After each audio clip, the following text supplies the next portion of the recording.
Officially, Peter, come on up. Let's get official. Would you like this one right here? I do, but I need Bobby's. Bobby, I need your mic as well. Bye-bye. Okay. Good call. And I need to actually put up the. Are there any questions so far? Any answers? Any critiques? Any responses? Any brainstorms? There's no bad ideas in brainstorming. Which part? Everything that Bobby just said? Could you repeat that as a battle rap? We'll get to that at some point this weekend. Thank you for that excellent question/suggestion. Any other critiques? Any other dialectics that need starting? Any synthesis from thesis or antithesis that needs blending? Nope, Peter. Folks, I am absolutely amazed. We are totally on time because I was supposed to go at 5:30. And who would have thought when I arrived here at 4:30 that I would ever be able to go on at 5:30? So anyhow, thanks to Bobby for cutting his 30-minute slot very short. Look, I've known Bobby for 20-some years. And I love Bobby, and I love this community. I don't know if I would call myself a solar punk, but I will call myself an extreme optimist about the future. And Bobby has picked that up over the years, and so he basically asked me to kind of kick off this thing. I'm going to give you a talk, at least the bits of a talk here, that I've been giving. I probably gave this keynote literally 20 times this past year, all of America, occasionally in Europe. I do this in front of huge conferences, 2,000 people, 1,500 people, down to 500 and 250. And people actually pay me a lot of money for this, just to be safe. So I'm just going to tell you, I'm doing it, but I'm kind of tailoring it to this group. Because I think what's interesting is the solar punk movement should understand how it fits in a much bigger transformation that's going on here on the planet.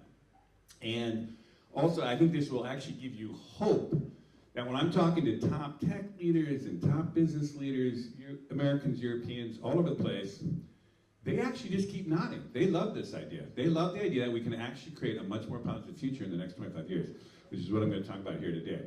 So I'll wing it like that for a while here and see how it goes. Now, why would you listen to me? I mean, and by the way, I'm also going to give you a hopeful perspective on what's going on in Washington with Trump. And that's actually going to be an interesting twist here, but it's something I've been wrestling with since November here, but I think it's actually, I can really explain it in a way that I think it'll actually give a lot of people hope. Now, one reason to kind of listen to me is I've been here for 30 years. I came out to work at the Early Wired magazine with the founders of Wired. I eventually ran the magazine in the heyday.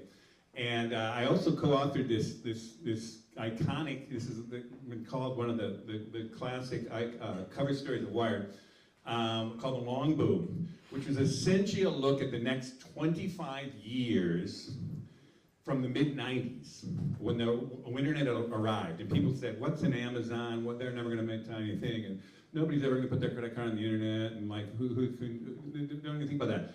And we were basically saying, no, here's what's going to happen in the next 25 years. And this piece, which later went into a book, went into multiple languages, I talked about it for basically 10 years on a keynote street thing, basically played out. It's pretty much nailed it. And I'm going to talk to you a little bit about that, how that works here. And it sets up what would happen, is happening now around us today. Now, one of the ways to think about this, and this is actually totally new material, by the way. I've never used this piece of it right here. I've been trying to use this to explain this larger thing going on with Trump. One of the things that happened with the long boom is that there was essentially an old world of media dying, an old world of business dying, but there was this new world of computerized, internet-infused, kind of the digital revolution and globalization starting with this blue slope up. And it was happening in kind of the early 80s with the first computer, the kind of personal computers. And then in the 90s, we got the internet. But people didn't understand how the system would work. And so they underappreciated how powerful those forces were. And so if you were in about the year 2000, Basically, if you were in the year 2000, you were thinking that these things weren't going to amount to anything. Facebook, Twitter, Google, all that stuff. And in fact, we were saying the opposite in this piece and saying, hey, there's a way to understand how this is going to play out, and this is what's coming. Meanwhile, the old media of newspapers, television news, all kinds of stuff, as well, you can do it a bunch of metrics. It's basically was dying. This totally played out. Now, the reason I'm saying this is we're in the exact place of where this is here today, but with the next generation of technologies. Now, I have written basically another magazine, big magazine piece, 2 years ago, right before ChatGPT came out, basically saying the same thing was going to happen with AI and several of these technologies. I'll get to in a second. And it basically laid out that starting in 2025, we're going to see this incredible transformation, a much more positive thing than most people thought. And it's actually going to be an era of great progress. And it was a kind of a positive reframe, whatever people's thinking about here. And so the reason I was saying this, given most people are gloom and doom, and the future is horrible, the climate's going to collapse, inequality's out of control, blah, blah, blah, all that stuff, which is, you know, a lot of the community in the Bay Area and California kind of believes that. I said, here's what's happening, folks. We have a world historic technology in AI that has arrived here. I mean, world historic. I'm going to get to that in a minute and drive home how big a deal this is. We are also in a world historic energy transition to basically clean energies, which I'll get to in a second. And the third one is, and this one might rub the solar punks a little weird, but we're also watching an incredible revolution in bioengineering. Essentially, our understanding of genetics, essentially engineering life. Again, could be controversial here, but hear me out on this. Those three are all world historic things, meaning after this, we're not going back. Oh, sorry, and so, for example, and I'll get to the AI thing, we are entering essentially an AI age. We have a step change of capabilities. Humans up until now anything to do with intelligence had to do with human brains, and now we actually have machines that can think and do similar to humans, in fact, coming to a parallel of humans. That is a world historic shift. That is civilizational scale change, and it's happening around us right now. The second thing that's happening here, and this is a big one around energy, energy is going from a commodity that you dig out of the ground, like coal, oil, and all that, to a technology, which is what solar energy is. And once you convert an energy to technology, you can drive the cost down dramatically, dramatically. In fact, every time you double the amount of solar panels basically produced, you essentially drive the price down by about 20%. This is a classic thing. It's called, it's a long understanding around manufacturing. And so what you're seeing now in solar power is not the bottom of solar power. Solar power is going to be dirt cheap. Dirt cheap. It's going to blow away every energy source on the planet. And we're in the middle of this amazing shift that's happening that. The third one, which again is a little, I don't know where the solar punks go, but basically we are now, for the first time ever in human history, we can engineer living things. Up till now, we've always engineered inert things, material things. And now we can actually engineer living things. Plants, animals, even humans, if we want to get to that. I don't think we will necessarily near term, but it's an incredible step change in our capabilities. So what you've got here is, to make this parallel to the long boom, and this is where, is we have an old world that's dying. I'm going to get to this in a minute here. We have a new world that's taking off. We have essentially, you are here in that exact moment of transition right this second. And this is what I call the great progression.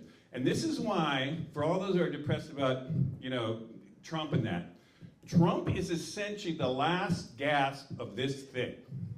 He is essentially, weirdly, just stay with me with this, he's essentially dismantling the old system that, in my opinion, has to be dismantled to build this next system. We basically have a system that was built after World War II, which was essentially 2 levels, and we might have controversy here, but I want to lay out my idea. Hear me out on this. We basically had a world that was built after World War II. You're not on Social Security, mister. If you are living on Social Security, I'm sorry. I'm living on Social Security.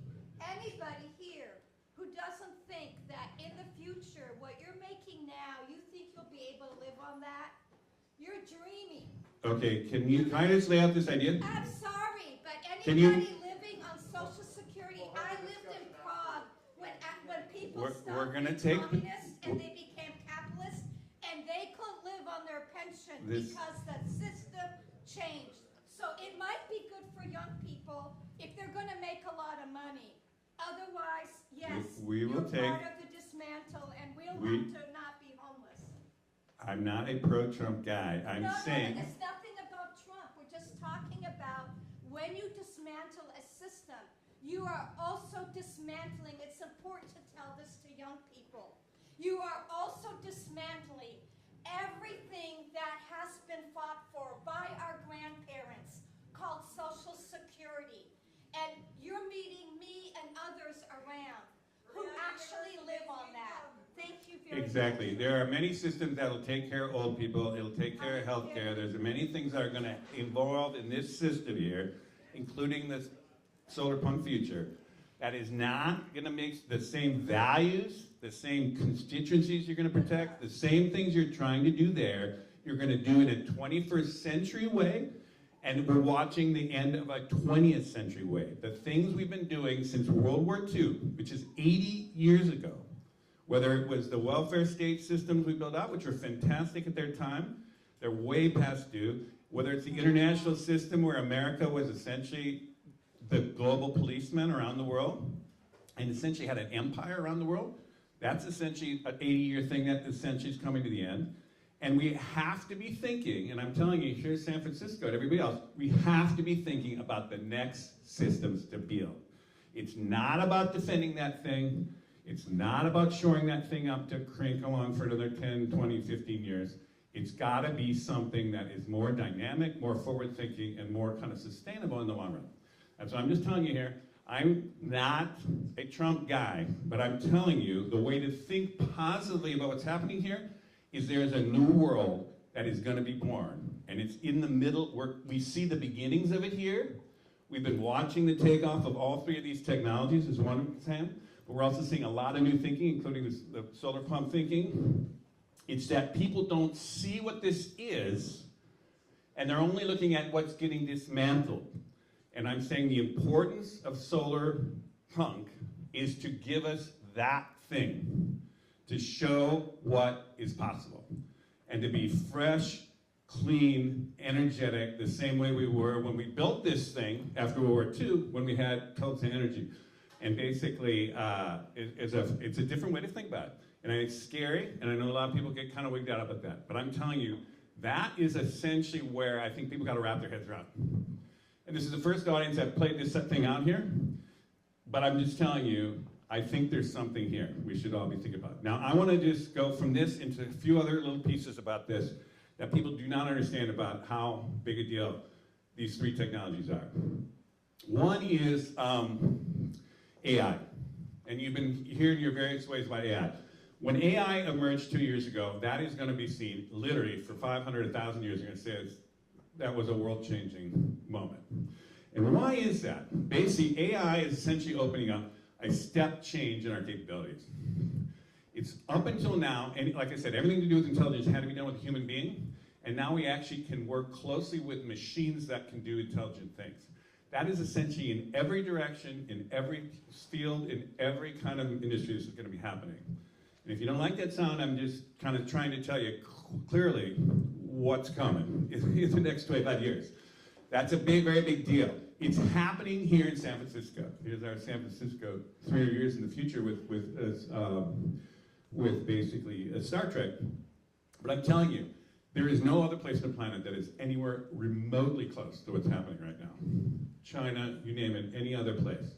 We are living at the ground zero of this thing. And we all have a kind of a... Okay.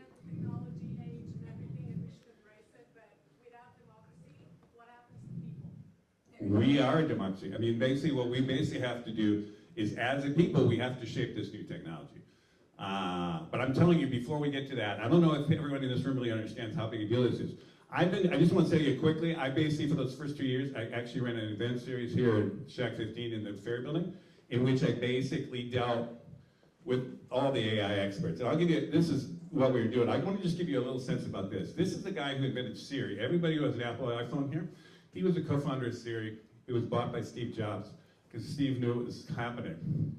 And he said, I've been working for almost 40 years in AI, more than 30 years in conversational AI, and I'm one of those who never thought I would see what's happened in the last year in my lifetime. In my lifetime. This is a common feeling amongst all the AI experts. They never thought we'd see this in their lifetime. This is going to be something that was going to happen 50 years, 100 years from now. So I'm just trying to tell you, and there's a bunch of ways to do this. I won't give this one basically, but I want to give this one. This is a guy from Google, one of the co-founders of Google Brain. He said, I feel like there hasn't been a moment that I've been alive where there's a larger space of possibilities that have come up over the horizon that have come up in the last year or so. These are people who have spent their lives. This is like 20 people in the world who probably know more about AI than this guy. And he's saying stuff like this. We've got to understand as people in their democracy, beyond what's happening in the tech world, basically the capabilities of what's happening here. Now this kind of transformative thing. Now I want to just give you a little bit about these step changes thing to kind of understand what's happening here fast. There's been about 25 world-changing general purpose technologies that happened in the world. According to historians of technology and all kinds of stuff, I study this all the time. This is like the wheel, it depends where you go. The wheel, the printing press, electricity, that kind of level stuff. These are in this category, is what I'm saying. We are now piercing things, and just think how big the printing press was, or how big electricity was. All three of these are basically at that scale. So what's the AI piece of this is up until basically about the Industrial Revolution, think of it, human beings were constrained by their physical capabilities, by their muscle power or hanging onto an animal. Then we figured out a machine that could physically amplify that. And so we could go like 200 horsepower, 200 horses is the way we thought about it at first. And that thing essentially was the ignition that essentially created the Industrial Revolution. What we've just crossed, as I've said several times, I want to just drive this home. Up until now, we've never had a machine that could be intelligent. Intelligence means you can sense the world around you, you can reason about what's going to happen around you, you can make a decision about it, and you can actually act on it. No machine has ever been able to do that until now. And so we are watching this step change on a huge level of what you can do with this technology. The other thing I wanted to say is, if you take like these big ones from the basically Enlightenment or the Industrial Revolution, in communication energy and production machines, we're going through a triple whammy of this right now, which is in communication, just think of artificial intelligence as communication. Simultaneous language translation, everything else that's happening. Energy is this clean energy thing I mentioned to you, and then bioengineering. So what's happening is we're getting these other revolutions in electricity that took about 40 years, the car revolution, the digital revolution, which I've just been through my whole life from basically the last 40 years. We're watching it right now, artificial intelligence, clean energies, and bioengineering hitting a triple whammy right now. So we're watching a kind of a whoosh up in our capabilities, of human capabilities, which is a big deal. That's what I call the great progression.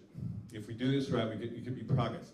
Now here's the final thing I just want to give to you guys, and we can maybe think about this, is when you have those fundamentally different technologies, you have fundamental system change. So what I'm telling you right now is that here's the world that everybody in this room got used to for the last 40 years. Just think of the last 40 years from, let's say, 80 to 2020. Let's think of it that way. The meta challenge of the world from the West point of view is terrorism. We had 2 wars in the Middle East. Energy was totally carbon energy. Transportation, internal combustion. Culture was totally dominated by the boomers, the biggest generation of American history.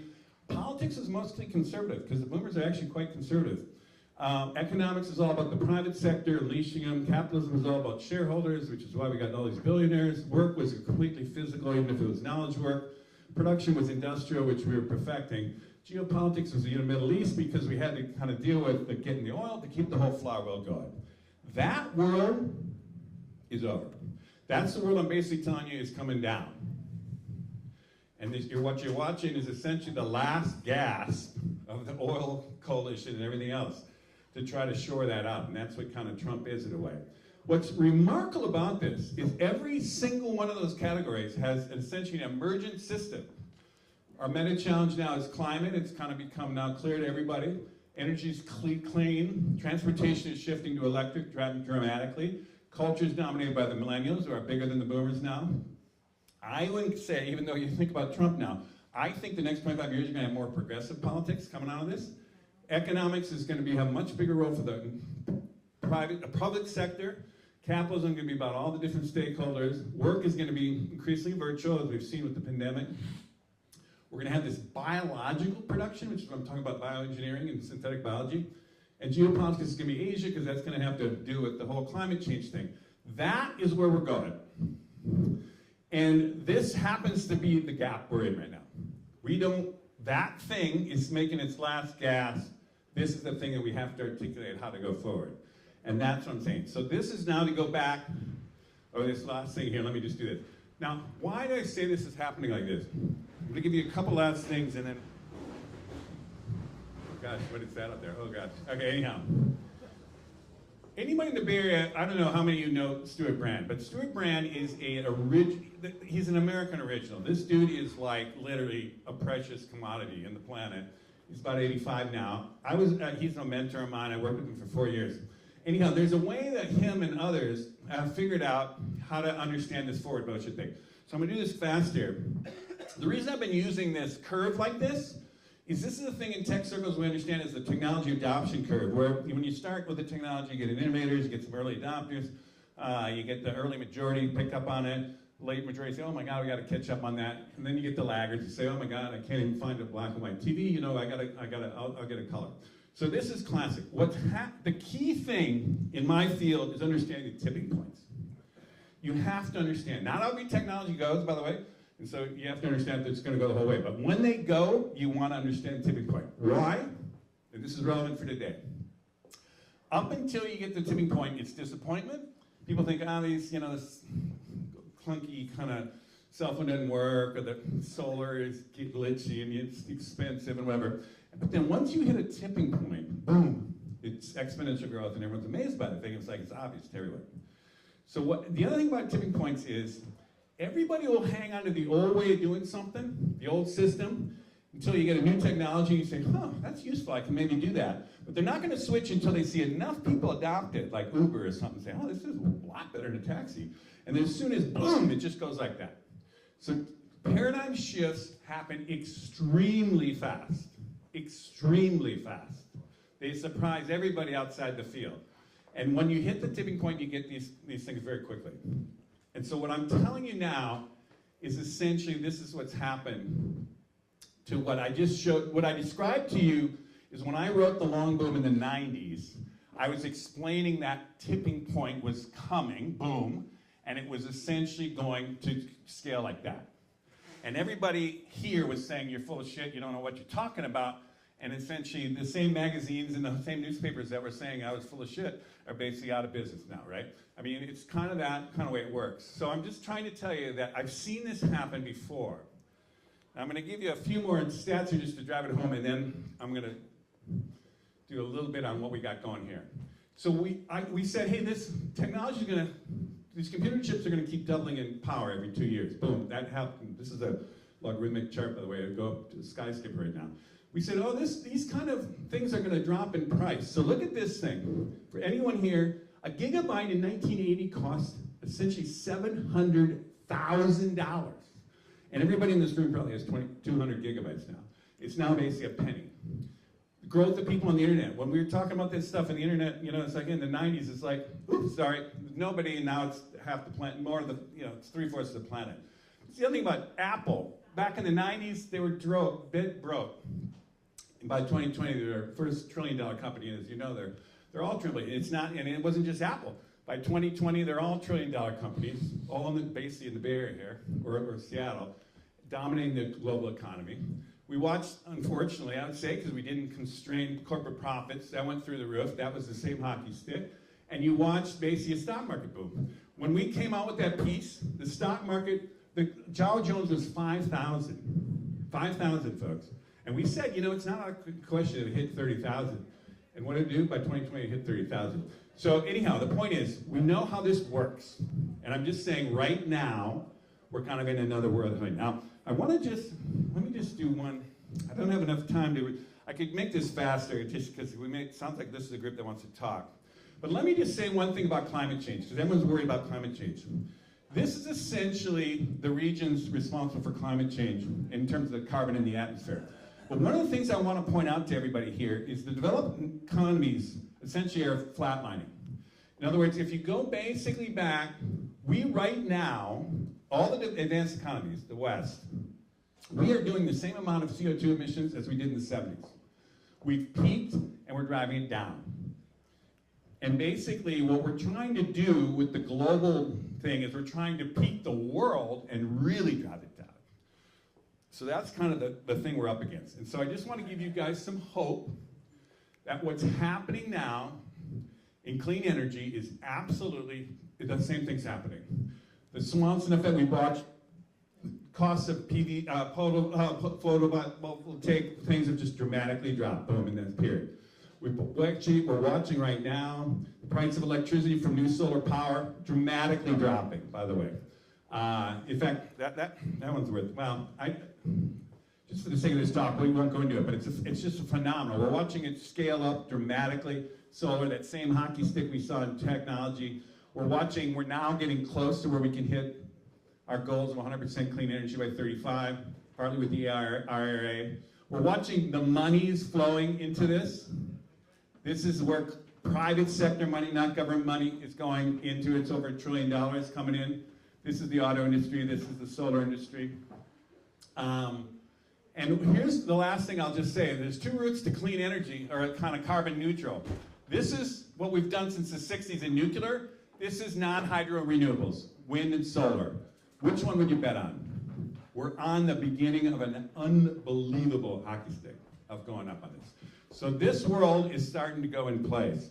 And I want to just say, let me just do one last thing I want to do with electric cars, and then I'm going to give you one last thing here. The same thing is happening with electric vehicles, I would just say. Lithium-ion batteries dramatically down the last 30 years by 100%. Basically, we're watching the industry go take off, even though here it's about 17% of all new car sales are basically globally doing this. We're watching essentially the American market. We even hit 9% last year. Or actually 2023, I don't have the latest in 24. We're starting to, even here, we're the laggards. And if you look globally, we're basically watching, some of these Norways and others, we're lagging down here, but basically you're getting a lot of these countries transitioning fantastic. And I would just say the final thing is projected up here, is we're going to watch the entire auto industry basically flip here. And the final point I'll say on this, if you don't believe this, why do we have tariffs on the Chinese cars? The Chinese are making Tesla-level kick-ass electric vehicles for $20,000 now. They will be $10,000 in 5 or 10 years. Poor people are going to drive, everyone's going to drive an electric because it's dirt cheap. I'm just trying to drive this home to you. That's what's hitting the front for the next 25 years. So don't kind of think, oh, God, but Trump's cutting this or that. No, the technology's out of the box, it's going. And so I just want to say, this brings it down now. Reminder of this thing, the old world is dying. This is the internal combustion engine thing. This is the new thing struggling to be born. We're still right here. We're right there. You can't, I'm showing you how it's going to come. Everyone's sitting here. We think it's going to go back. I'm just saying, keep an eye on this great progression. Now, we got 6 o'clock here, and I could go into other stuff, but you want to keep going? Or would you rather go, I could go into, open it up for a little bit more conversation. Let me give you a few more things, and I'll try to leave a little bit at the end here, because I think people, because I mentioned these 3 technologies. I want to just drive home a little bit more on the AI thing to you folks. And again, these are things I'm talking to top business people all over the world on this stuff, and they all can nod and they can see this. So this is not just goofball things I'm talking about here. How do you think about this? AI is going to move super fast. And why is it going to move super fast? It's because it does not need an infrastructure to be built for it.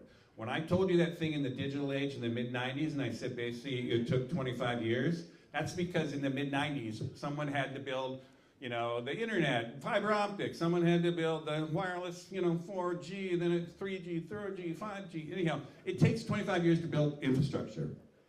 It's not the case with AI. The reason is we've essentially built the infrastructure. It took us 40 years to ramp up the power of computers to the level that they're supercomputers now. We had to take 40 years to connect everything to the internet, which is happening. Everybody's house probably has 20 kind of connections to the internet. We had to digitize all data. In the 80s, there was 7% of the world's data was digital in 1980. Essentially, it's now all digital. We had to move it all to the cloud. And believe me, I spent 15 years talking to businesses trying to move it all to the cloud. It's all in the cloud now, which means it's all integrated. You can connect it all up. And then I would argue, this might be controversial, we had to build prosperous tech companies that could throw billions of dollars at this. The US government wasn't funding this. Nobody was funding this. It wasn't academia. It took these things, and then we finally are ready for AI. But now we don't have to wait. AI has its infrastructure. It's just going to go. And so this is going to happen very fast, much faster than any other technology we've ever seen. And so there's going to be a shock about that, but I'm just trying to give everyone a kind of a heads up on this, because we could take advantage of this thing. Now there's a second thing I want to tell you about the big technology things. Every technology, game-changing general purpose technology, goes through two phases. One is the foundation phase. So for example, think about cars. From the Model T was about 1908. So the first 40 years of a car was like, what is a car? Someone has to build the road. We need filling stations in every neighborhood. Somebody had to drill the gas. Anyhow, that was the phase of the infrastructure bill. It was only after the war that we said, oh, everyone has a car now, so what can you do with the car? Well, that's when the real innovation happened. Suburbs, malls, fast food, everything. We knew, drive-ins. We're in the same thing now. So this is what I want to tell you. We've already done the foundation, as I just laid out to you. What's a personal computer, and blah, blah, blah. I've been spending my last 40 years explaining about this stuff. Now it's about, wow, what can you do with the ultimate tool on that, which is AI? And so this is what you're going to see. Executive assistants, individual tutors, autonomous vehicles, versatile robots. That is going to explode. Basically, every single niche of any industry or field, I would say, is going to have an entrepreneur applying AI to it. And we can do it in an inclusive way. We can do it where everyone's a part of it, and we're all shaping it democratically. I'm not saying, I'm just saying it's going to happen. So we got to be ready for this. So that's the thing that's happening. So I'll just, personal assistance for everyone. You've been hearing the agent thing out here? It's happening. So just think about it this way. This is one last thing I want to tell you. And then I think, I'm trying to get you a lot of info here, but here's the other thing about AI. The holy grail of interacting with computers has been voice. From the beginning of mainframes. In the mainframe era, you had to have this arcane code and punch cards. I mean, I'm old enough to remember the punch cards. I bet you, actually, I can see a couple of people here who could probably remember the punch card day. Then it got a little easier with PCs. Oh, we can hit icons on the PC that could work. And then it was the web. It was like, if you hit a link, it would go do something interesting. But you could code, and HTML is kind of okay, reasonably easy. And then you got apps and mobile, so you got all these apps do stuff. We finally crossed into voice. Voice is the holy grail. There is nothing beyond voice. When you look at Star Trek, Next Generation, Jean-Luc Picard, 300 years in the future, what does he say? Computer, do this, computer, do that. That's the way human beings communicate. What about thought? Okay, there could be a neural link. That is a thing. There is a thing about thinking, can they be directly linked to our brains? I'm not a big on that, but basically what I'm trying to say is, what has happened now is, instead of being 100,000 coders, 1 million coders, 10 million coders, 100 million coders, every single person could do this now. I don't know if you guys have seen this company called Replit. Yep. Anyhow, Replit is literally anyone here can start to code. Just talk to the computer and say, well, you want to code? And it's coding. I mean, just literally, you can download it on your iPhone right now.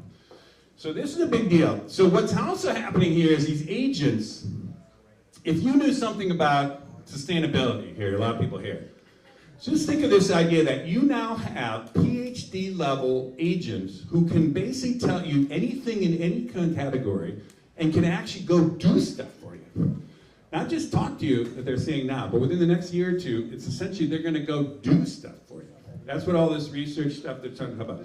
That's an amazing thing. So everybody here could essentially quadruple or even more their output by basically this thing. And so there is a real discussion here about whether it's going to boost the productivity level of the entire economy and ultimately allow all kinds of prosperity and all kinds of stuff going on here that we had basically in the roaring 20s. What about unemployment and that it will take over jobs and less people will have work? How can you not mention that? Come on, get real. There are plenty of people talking about the negative downsides of this. It's not a negative, it's just reality. It is not reality. It is not reality. It is not necessarily reality. It is going to, there will be a trend. Every single one of these general purpose technologies I've raised here. People who tell me that they wish they had never worked on this because they know they are responsible in that we are now already. I met somebody who was coming to replace doctors and she's from a company in Denmark. I met somebody who's replacing, writers in Hollywood. I mean, I go about meeting. Yeah, lady, I understand your fears. There are a lot of fears out there, and there's plenty of people talking about fears. It's just a reality. If AI doesn't need as many people to work, you simply wouldn't have those jobs. It's not a matter of being positive or negative. The people that are trained in those jobs, they'll be working. There's nothing different about the Industrial Revolution as AI. People told you everything that was positive about it, so you'll be prepared and you'll go along with the program. Or you can start thinking and say, hey, can I also ask about some questions? If you can't talk about also the negative, that means that you're avoiding. No. I basically, lady, it's not all positive. Can I just say one thing about this? By the way, the unemployment rate now is about 3% in the country here. Despite the Industrial Revolution, despite the internet coming, despite all the kind of stuff we've had, we are tight as a drum. Everybody has a job that wants it. It's not true. We have mass unemployment. There's no homeless out there. There's no homeless out there right now. I'm sorry. I'm from a generation. Could you let him talk? I could yell at you. I could yell at you just like you're yelling at me. But I would like to hear him talk, and then maybe you can have an opportunity. When you're homeless right now out there at work Lady. in social services, how can you say this? Everybody will have a job. When you can see right now in front of you, that's not true. How polarized can we be? I mean, seriously. Seriously, can you just let me finish this Can you not talk? see for yourselves? If you can tell us also some of the downside, I'll take you for real. If you can only tell us just the positive, then I can't believe you. If they can, I'm sorry. I just heard another AI talk for artists. If you don't want to be here, you don't have to be here. No, but I would like him We'd before like to hear him. Before I leave, I want you to admit to some stuff. Listen, I run for 2 years. I ran basically an AI series in basically the Ferry Building. We did do an entire evenings on the risk of it. We basically did all kinds of stuff. And that's what I'm asking you to do because What he has asked me to do is in a positive future of the solar pump vision. Is I'm trying to lay out there are trends and technologies moving in motion in the sync with exactly what you're trying to pull off here, and I'm trying to lay out the sliver of a positive vision here because we are saturated with negative visions. We are saturated with downerism, doomerism about all the AI. We are saturated with the sense that we can't even rebuild a society anymore. And I'm trying to tell you that's not true. We can actually build a society that is much more, it takes care of old people, takes care of abundant housing, takes care of all this kind of stuff. Just like we had a can-do kind of thing. I'm going to give you one thing here. I think Good. the AI can build surplus of food. There's a surplus thing. I got a million ways to talk about this. Sure you If can. you look, What do you do in the hold on. interim? This is a talk. There's a discussion. There is a room for discussion. But if you're heckling, so we can't get to any discussion, then that's not going to be That's not possible what I'm for you. trying to do. I'm trying You've to interrupted him 30 times, so that's a problem because I want to let him. I don't want to. I'm not telling. I'm asking questions. This is not the question and answer session. He's during the presentation. You're railroading the discussion. Please stop. Okay, thank you. I hope you remember that part. I totally remember it. Don't worry about it. Okay, so. I'm talking future. I'm talking now. All right, I'm looking at the time here, and I'm also looking at. It sounds like there's some interesting discussion here. So let me what basically the piece here. I could go into other stuff about these other two technologies, but let me do this one thing. This is what basically the guy here said a minute. Oh, sorry, this is not what I want. Basically, oops, sorry. I'm going to give it. It's a surplus of food now. It's how it's distributed and how we make money on it. Okay. Folks, so we got across the point that we've got an unbelievable opportunity with AI here. Could be good or bad, but we could actually leverage it in huge ways. I just showed you that we're in sync with essentially the scaling up of clean energy technologies. The winds that are back, it's not about subsidies now. It's about the economic realities that's going to drive that. There's a bioengineering piece there that we don't have time for, let's say, because we've been digressed here. But let me just say, there is a new potential for abundance, and this is your vision. And I want you to explain to you how that happens, basically. It's like all these next generation technologies can make things much cheaper and much more abundant for all. This is not crazy science fiction talking. This is what can happen. And there's a bunch of ways you can talk about this, but basic AI, I'm going to get to the housing things, a kind of weird one, but I was going to walk you through individual tutoring, all kinds of stuff going on here. But, and the housing thing is an interesting one. Is like one of the reasons, so AI essentially is autonomous vehicles, you could just say. Think about it this way. And when you think about autonomous vehicles, how's it going to affect housing? Housing essentially, every city in the world has about a third of its space devoted to individual cars, parking spaces. Everybody in this room uses their car basically 95% of the time, 5% of the time you use it, 95% of the time it sits in the parking lot. If you had essentially shareable autonomous vehicles, is one vision, I'm not saying it's exactly going to happen, you could claw back a third of all cities in the entire world. And you could build the kind of cities we want to do, walkable, build that kind of stuff. This is not crazy. We're in Waymo. I mean, everyone here maybe tried Waymo. I mean, anyhow, that is going to happen in these next 25 years. Same thing about education. Education is super expensive. Why? Because it takes expensive human beings with intelligence to teach it in the model that we've had for basically 500 years. And in fact, if you actually could mechanize that in some way and actually use kind of tutors, you could drive the cost of education down in ways, so you could open it up all over the world, you could get all kinds of people. This isn't Pollyannish stuff, it's actually possible. The other thing about energy, abundant energy. Solar is gonna be so cheap, we're gonna not care about energy. This is I'll tell you, I'll give you one example. I have solar on my roof, I have a battery on my side, I basically got an electric car. It's all paid for, and so now I just charge my car with the sun. I can leave. I have abundant energy. I'm not wasting it. It's not bad for the environment. Not anything. That's going to be happening for all kinds of things. So we're going to be able to do things all over for abundant energy. And then I would also see, and there's a fusion thing, but I won't get into that. And then I think the other thing about bioengineering, which I didn't get into, is our understanding of biology is just aided with AI. Is essentially blowing our understanding of biology in a way, but also our human healthcare. We could actually make AI-infused kind of, if you started with a genetic understanding of everybody and understanding the biology and had a kind of monitoring with personalized medicine through AI, I mean, you could actually drop the cost of so all these things that are super expensive now, education, healthcare, energy, could actually, in the next 25 years, or certainly in the 21st century, become cheap.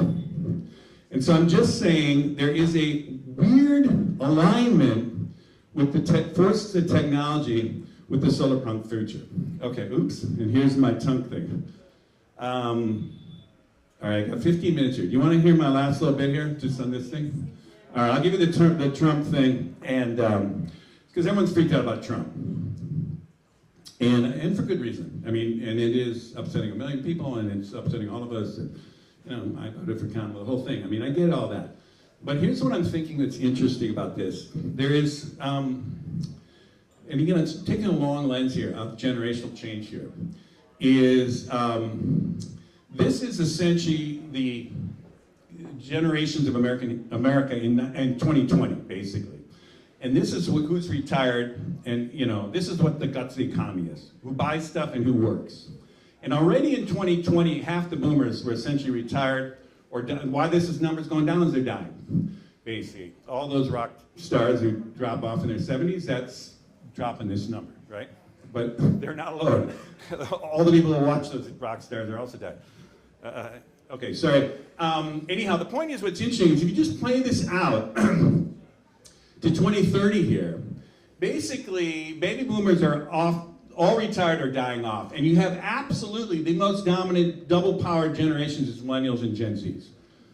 This is Trump. Trump's here. He's about dead. He's going to be dead here. I mean, anyhow, the boomers that really drove a lot of his energy was essentially they're going off. That crew has just started. That's the crew that's going to drive the next 25 years. 2040, if you look at that, essentially it's the dominant everything. And a lot of Gen Xers here, you guys were a small generation, so you can't throw your weight around the same way. And 2050, I mean, this is America. We don't know what the kids of these kids will be, but I'm telling you, so if you think this is what America is, no, think with some forward motion on this. The other thing I want to say about this, as you see all this kind of backlash against DEI and all that stuff, basically the millennials and Gen Z are basically 50-50 white and people of color. I mean, that's baked in. That's who they are.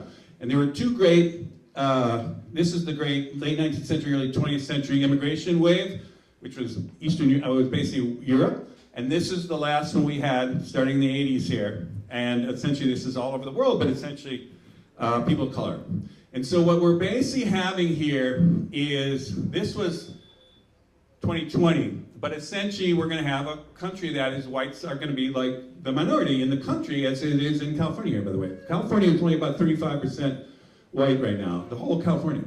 But anyhow, the point is that's the future for the country. So if you start thinking, oh, and this is the last piece of the coalition from the blue states, is essentially education. All the smart, everyone educated seems to be voting for them.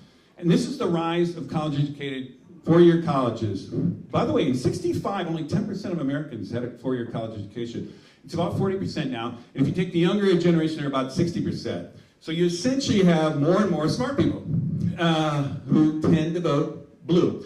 So all it takes in American politics is a shift of basically 10% from a 50-50 world, which has kind of been the last 10 years, and this last election was, decided by what, less than 100,000 people, to all it takes is, them capturing that was the Reagan era, and this is essentially, you bring back another 10% and you basically got a progressive coalition. And that's all it takes is a 60% majority. And so what I would say to you, in American history terms, is a weird thing about this, and by the way, I'm writing a book on this, The Great Progression, and I'm doing it on Substack, and I'm going to iterate this a lot of these ideas in more detail. But the quick version of this is every 40 years, with remarkable, almost accuracy, America essentially goes through a transformation. There was the Revolutionary War, then there was the backlash of populism of Andrew Jackson, then there was the Civil War, then there was basically the Progressive Era with Teddy Roosevelt, and then there was the, coming off the Great Depression of World War II, there was the FDR thing, then there was the Reagan Revolution. I'm arguing we're due for another one of these things. And every one of these junctures, by the way, had huge polarization, incredible kind of anger and passions. Always had a rise of fascism, by the way. There was a total in the 30s rise of fascism in this scene. There was always a backlash like that. Anyhow, the point is we're on schedule for another one of these. I don't know who that's going to be exactly. But here's the final analogy here I'm going to give you with my thing here. If you go back to 1945, the World War, we had a very strong parallel. This was 80 years ago. Essentially, there was an old world dying from the 1920s, petering out, and you had this new world born in the Great Depression, the New Deal, is the 1930s, 1940s, and kind of what eventually became the Great Society and things like that. And it was basically happening up there. And so we had this post-war boom right after granted it was a war. I'm not hoping we don't get a war. Oops, sorry. But I want to just say we're in a very similar situation here to essentially what happened in World War II, which is you had rise of fascism, Nazism, rise of fascism in the United States, serious fascism in the United States in the 30s. You had incredible passion. Eventually you went into war, and I hope we avoid a war. But the point is, after that, there was the great boom. It was the great progressive boom. It was the great backlash, high taxes, low, regulation, all the stuff that basically built out public infrastructure, all the stuff that she was talking about, which we built 80 years ago. But essentially, we need to do a similar thing now. It has to be a 21st century way. It has to be built on new technologies. It has to be sustainable. It has to have a new kind of political calculation. And so what I would say to you folks is, I think we're going to see this. I think there's the really good argument that we are essentially weirdly entering what I call the Great Progression. I think we are going to watch these just 3 world historic technologies and do it right, not run by tech bros, out of control thing, but essentially a society that actually uses them positively. We're watching this old world dying, which includes carbon energy, which includes all the kind of, hierarchical kind of white male thing, the whole thing that, we're kind of getting rid of. They're trying to restore Christianity, that whole kind of Christian nationalism thing. That thing ain't gonna work. That's not the future. That's the last gasp of that old world dying. And essentially, we're going to watch this thing happen here. We're in the middle of it, trying to get reoriented to the future and do this great progression. And I will say, embrace the idea that we're beginning an AI age. Embrace the idea that we're doing a clean energy age that we're not going back from. Embrace the idea that which we didn't have time to talk about much, a bioengineering age, synthetic biology age, and which is much more in sync with nature. By the way, we could do it if we do it right. And that world is coming to an end, and this world is going to be born on our watch here, and we're going to do everything we can to do this. And I will tell you, people in 50, 100, 500, 1,000 years from now, they're going to look back at our era here, and they're going to say, man, that's when they basically figured out AI. They finally got AI up and running. And they're going to say, that's when they finally got onto clean energies and got on to solve the climate crisis. And they're going to say, and that's when they finally figured out bioengineering made sustainable everything that was really much more in sync with the world. And they're going to say, damn, wouldn't it have been something to be back there in the world at that time, and be part of that great progression. And I'll tell you folks, you don't have to wait for the future. We are here, we are now. Let's make the most of this moment, and let's create the world that you're kind of giving us vision for with all these artists right here. With that, I'm going to say thank you. Peter, thank you so much. We're going to extend your time a little bit, if that's cool. We appreciate you being very gracious with the room here.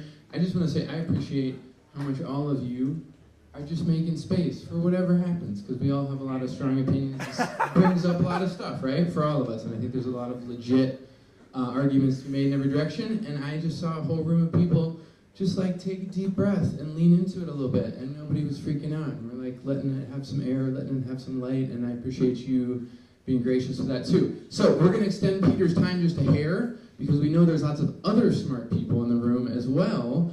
What kind of questions do you have for Peter now? We've got about 15 minutes. If you keep your questions on the concise side, just so we can fit more of them in. So, this sort of plays off what she was talking about. Over the last 50 years, it seems like power has been consolidating around money. Yale study looked at 4,000 different public policy events. Money and business organizations predicted what was going to happen, not voters or like Sierra Club. So it seems like we have to somehow challenge that consolidation of power as we deploy those technologies. Have you thought about how this might derail that process? Fantastic question. Over to you, Peter. I've thought a ton about this. By the way, I do run this. I have the last 2 years a Substack over it called The Great Progression, and come to it. I'm actually about to launch a new version of this. Basically, that's where you get it, in which I'm going to be parsing out on a monthly basis an essay, an interview with somebody who's going to help fill this vision out, and basically we're going to write it towards a book, which will come out probably next year, 2026. So anyhow, a lot of these issues are going to be dealt with. And let me tell you something about this.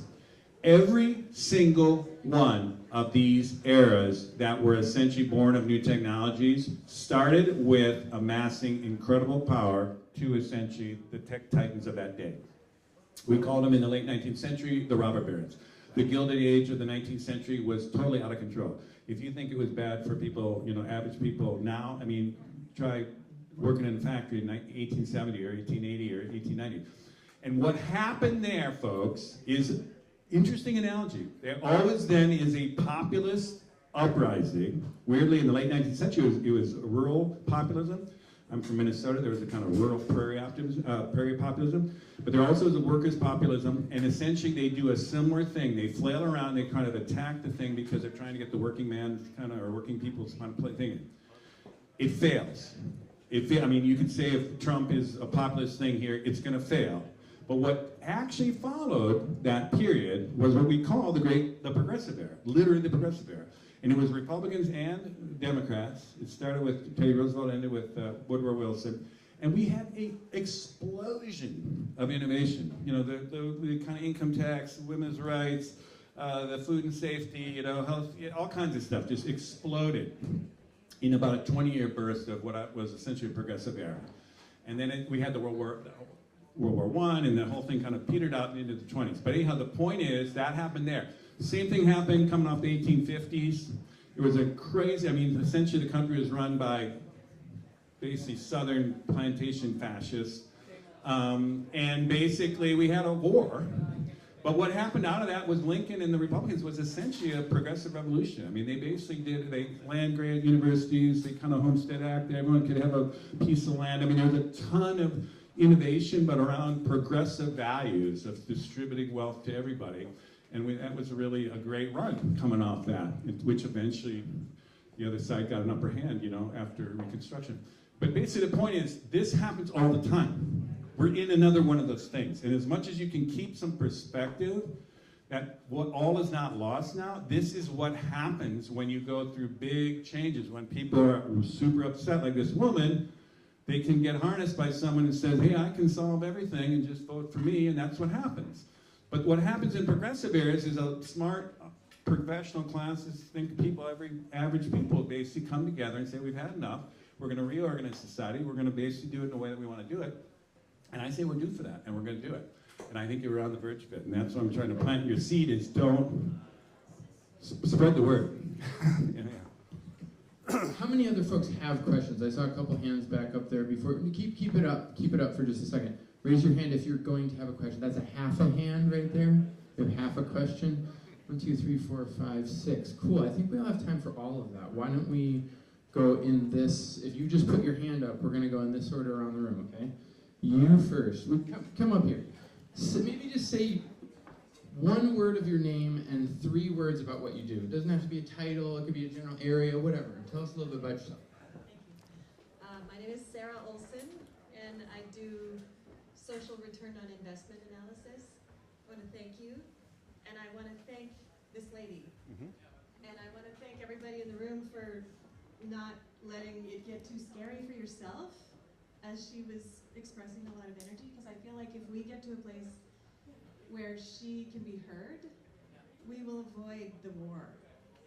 So I wanted to ask you if you've ever heard of social impact accounting and where you think that sits in what you're doing or what you're talking about. Well, yes, thanks for that. And I agree. We got to hear out everybody, but I think in the narrow 1 hour we had here, I just was trying to stay focused on the positive. We've heard a million things about the negative.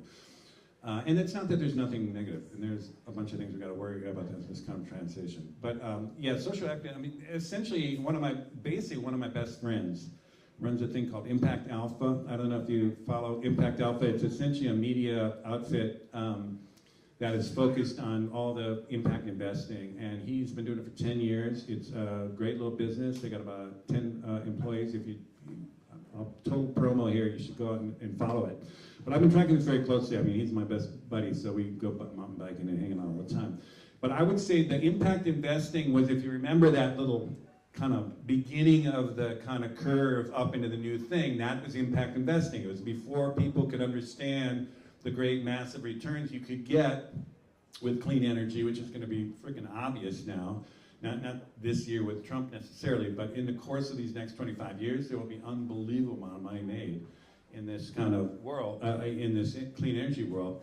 But it took early investors who were not following the buck fast and quick to basically put their money where their values were, and that's impact investing. And so the impact accounting, I'm quite well aware of it, and I'm just trying to proselytize to everyone is you should stick with it. But I'm saying impact investing now is going to be mainstream investing in 5 years, 10 years for sure. 10 years will just be, that's what people do, because that's where you make the money.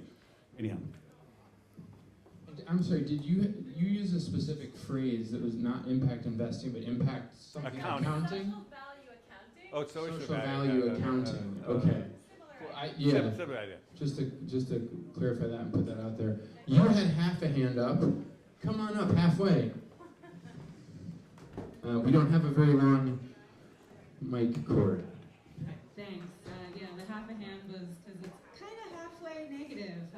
That's fine. I think when you mentioned that San Francisco was ground zero, my mind just immediately jumped to the Congo, and global south is kind of ground zero, and it felt a little U.S. centric, talking about all the positive potential future for people in the U.S. without talking about the material reality of getting all of these rare minerals and the extractive, slave labor practices. And so I was just kind of wanting to bring that into the equation, and then also the saving the car company with electric cars instead of having better public transportation. So just those kinds of things. Well, totally hear you. And by the way, when I say electric vehicles, it could absolutely be electric buses, public transportation, absolutely. And in fact, I'm actually saying it'll be shared autonomous vehicles. It won't be individual ownership like that. So two things. The reason I was saying ground zero San Francisco was really about we are living in the city, the one place on the planet that we have more leverage than anybody else. I mean, it's important. Every place on the planet has something, is valued and has contribution to the global whole. But you're going to run into all the people kind of making this, and you probably know many of them. I certainly do. I mean, it's just we have a weird responsibility almost. I'm just trying to make people aware that as terms of leverage points of how this could be more democratized, could be more cyber or solar punkish or whatever, it's like, just talk to the guy in the bar next to you, and that's basically where we are in a way that you can't do in, what a lot of these other cities. So there's a crazy advantage about that. And also, by the way, the other two technologies, a little less so, but essentially they're very central here. The thing about everybody in the world, the Congo minerals thing, and again, I don't want to sound like overly optimistic, but one of the things I would say about this is that was another, and this, I'm not saying you necessarily are doing it for this reason, but there's been a concerted effort by people who want to thwart the electric car industry to be throwing up all kinds of ideas of what's happening. It turns out the lithium, once you send a market signal up that lithium is valuable, we thought it was essentially super scarce and nobody had it. It turns out there's lithium all over the freaking place. In fact, here in California, there's a big lake down there that basically we could dig it up and basically have enough lithium for the United States to totally transform the whole basic thing. I'm just saying there is the idea that it's now impoverished places that were taken over. In fact, if anything, China-based were the ones that got to those places early, so it's not really the U.S. right now. But I will say, yes, everyone has to play part in this. But I will say one other double reverse on this that people think that these technologies will keep the rich going richer and richer. I mean, that kind of thing that's about the economic system, so we could do things about that. But I will say this, and that's about this abundance point. These things will drive the costs down dramatically. If every student in the United States has a super cheap kind of virtual tutor that follows them through life, that kid in the Congo who has a basic internet connection could have that same access to it. And Saul Khan, who's the Khan Academy guy, just wrote an interesting book on this. He's super bullish on this. He thinks actually this is the kind of stuff about having everybody on the planet, every kid on the planet having having an AI tutor is a thing that actually, rich people always had tutors. Rich people always had, you know, chauffeured cars. Rich people always had as much energy as they want. The thing about this thing is that weirdly it is the possibility for an abundant future that everyone can partake, and it's not crazy talk, it's actually thinking this is kind of where the price points start going. Anyhow, again, I'm sounding like I don't want to just be constantly relentlessly optimistic, but I will just say there's so much negativity out there. I'm just trying to course correct a few of these and get people thinking that a lot of it, there's a positive reframe on a lot of the ideas out there right now. I don't know if we still have time, but there you go. Yeah, we're going to go another few minutes. There was the next person. We definitely have you. I think there's one more person before you. Yes, you were next. Good memories, everybody. Did you put your hand up the first time?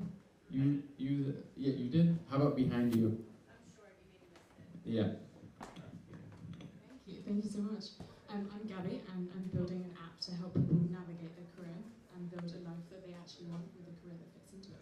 And I'm curious to hear your take on how the workforce is evolving and what the challenges may be in the future and how to combat them. Did everyone hear that clearly? I mean, this is absolutely going to affect the future work in the broadest sense. What she's saying, she's working in that kind of environment. So here's a quick few things about this. This technology is happening. It's not going to get stuff back in the box. It's not going to stop. It's not going to, you know, slow it down. I mean, anyhow, the idea is it's here. So the question is, I would highly encourage everyone, and particularly the next generation of people that you're trying to reach on this thing, that you have to be very conversant with this technology, embrace it in a way, use it for what you could do. I do not believe it's going to end up in mass unemployment. I do think it's going to displace some jobs. I have a lot, I mean, again, I do talks all over the world. I do a whole talk on the AI Age Begins, which the whole thing's about AI. And really, there's really two professions that are going to hit early about serious displacement. One is essentially executive assistants, because this will essentially be virtualized in many ways. And the second one is legal clerks. So there are places that that are not immune to disruption, but I would say it's really going to augment most employees, and those that augment it better are going to essentially thrive. And those that refuse it or say, I don't like it, or I just want to go less, are really, they can do that, and that's their right, but I think it's going to actually hurt them over the long term, particularly if you're young. And so I think the way to do it is to go lean into it. And I think it's just going to amplify our productivity. I really don't think it's going to, and there'll be some displacement and there'll be some stuff, but I'll give you one example. The ones that are getting hit fastest, quickest, are the software coders. And I know a lot of coders, and they say they can be 2 to 5 to some say 10 times as productive using essentially AI to actually do all the kind of boring downstream code once they kind of do the more interesting code at top. And although there's not a lot of new hiring going in that space, there's also not getting mass layoffs or anything like that. And so I think that's indicative of you're going to have a lot more productive workers. And you can lay off those workers to save costs, but the smart companies, and again, I'm talking to a lot of big business types, they wanted to actually use it for growth potential. They say, oh, that's an employee that we know and we like, can do twice as much, let's grow that market rather than get rid of his or her colleague, and so he does twice as much work and we don't move. So it's kind of a mentality of forward motion growth, or whether it's kind of, so again, it's an attitude, folks. We got to stay positive. We got to be forward motion. The more scared and the more kind of back we're looking we are, I think it's a disservice. And so, but I also appreciate where those fears come from, and so I get that.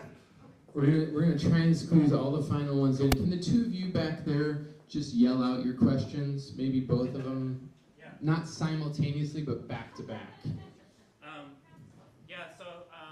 My name's Mark. I'm a technologist and horticulturist. My question is about AI. So AI uses vast amounts of energy, and all the big tech companies set climate goals or decarbonization goals, whatever you want to call it, kind of before AI became the new big thing. Now they're kind of failing miserably. They're going to blow through by far all of their climate goals for like 2028 or 2030 or whatever it was, because they're just they're literally, still burning fossil fuels to run the data centers. And I know it takes a huge amount of energy because I work in those data centers sometimes myself. So I'm just curious, do you have a vision of how are we going to hold those companies accountable? So address the vast amount of energy it takes to make AI possible. And then what was your question?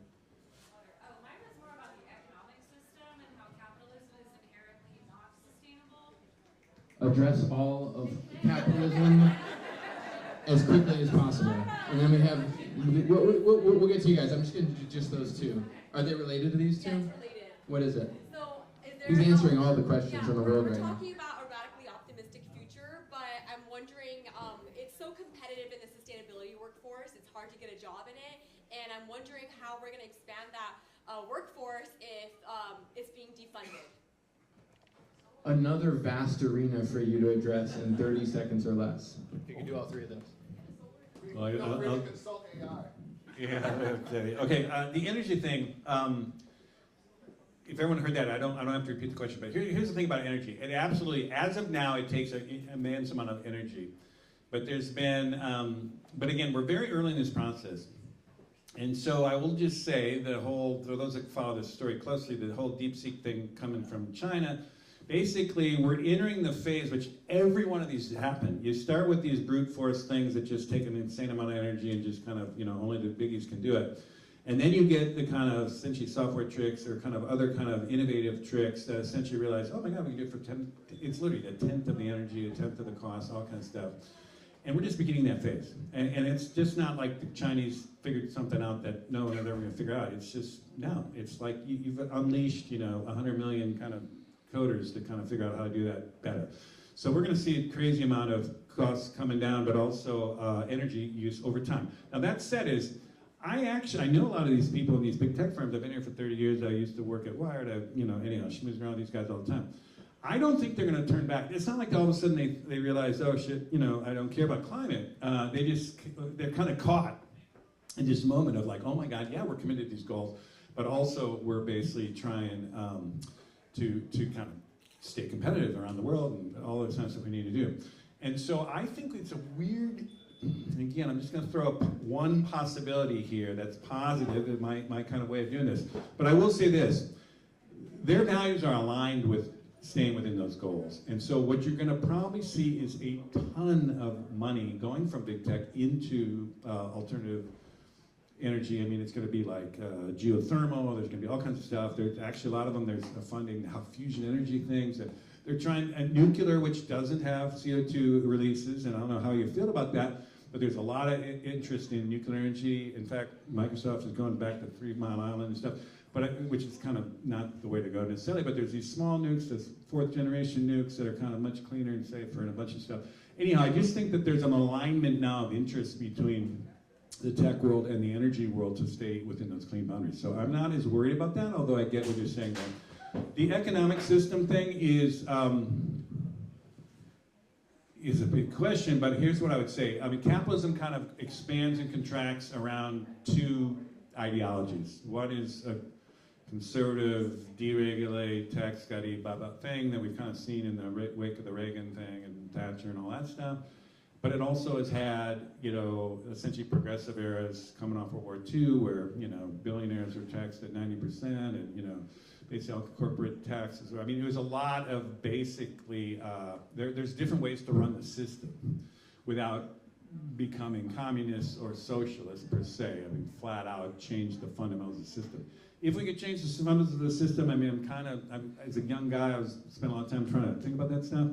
But it seems to me we're going to be working within capitalism, and I think it's essentially how do you regulate it, how do you control it, how do you kind of politically kind of counterbalance it, how do you have a strong federal government or central governments kind of actually counterbalancing it. And we did see that for like the whole post-war era. We saw it in the early 20th century, and it happens. But it's a larger economic question. And then the final thing was, what was your question again? It was sustainable jobs. Sustainable jobs. Well, I'm just saying that we're in a period now where people are thinking, oh my God, Trump's in thing, and so sustainability is over. I'm just saying no. I'll give you one last example about this, folks.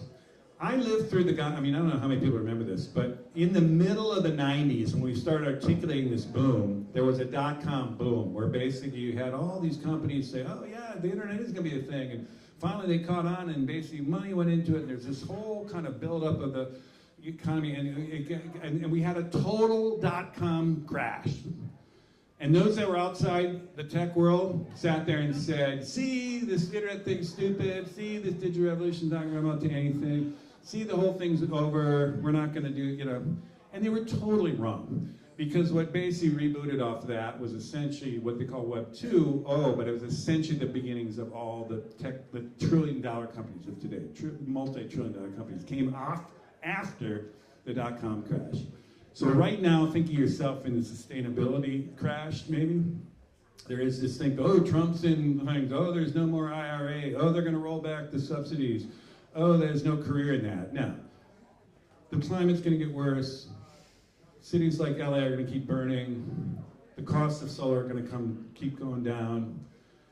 The rise of a millennial and Gen Z kind of coalition kind of coming into power while the boomers die off. It's going to be a 25-year boom, basically, is what I would say. Which it might not feel like it right now, but give yourself a year or two, and particularly get past when the Dems take back the House and kind of stop Trump in 2 years, which will happen, guaranteed. And then basically, we're going to shift the momentum back. And by the way, Trump is essentially, this is my last little thing about Trump, I'll say this. He's doing, in some ways, and I set her off, but I was saying he's dismantling the system that weirdly we kind of have to dismantle on some level, taking care of people on the way. But basically, he's taking the hit for it. And the Republicans are going to take the hit for it. And the basic conservative movements can take the hit for it. They are going to alienate so many people in this country that in 2 years, you think the 2-year backlash against Obama, which happened with when we put in the Obamacare thing, and there was a backlash to the Tea Party, this thing is going to blow that away. It's going to have you're going to watch a sea change happen in the politics, and I think you're going to see a kind of a shift back in the other direction. And it'll be toxic for a long time. People say, I'm not going to touch that Republican Party because they were Trumpies forever. But they're hijacking Pass this right over to you. in the process. What's that? They're hijacking our ability to make sense of the world, and that's what. Yeah, that's true. Yeah, so my name is Al. I'm an architect. This is going to be the last question, and then Stacy, where did Stacy go? Right here. You're going to come up when we're done. Stacy's going to be up after this. Go ahead. I'm an architect, not just of buildings, of regenerative systems. I like to see myself as an architect of transcendence. So I could call myself a regenerative transcendentalist. And in that word, transcendence is a topic that is missed in many of these conversations, which is the spirit. Mm-hmm. I think in order for the great progression to really go where it needs to go, and for capitalism to go to change into something else, and for people to not starve and go homeless when this happens, there needs to be a spiritual awakening. And I know what it feels when you actually sense it, when you have guided meditation, when you have collective meditation, and that's the only way that things like philanthropy and you know, love basically is going to happen, where things are going to be distributed where they need to go. So what are your thoughts on the spiritual awakening humanity needs? Well, I am simply the kickoff here to a whole weekend of that spiritual awakening, the artistic awakening, the meditation thing. And by the way, if anyone wants to go next door here, there's a psychedelic awakening. I mean, there's a bunch of things we can kind of pull off here.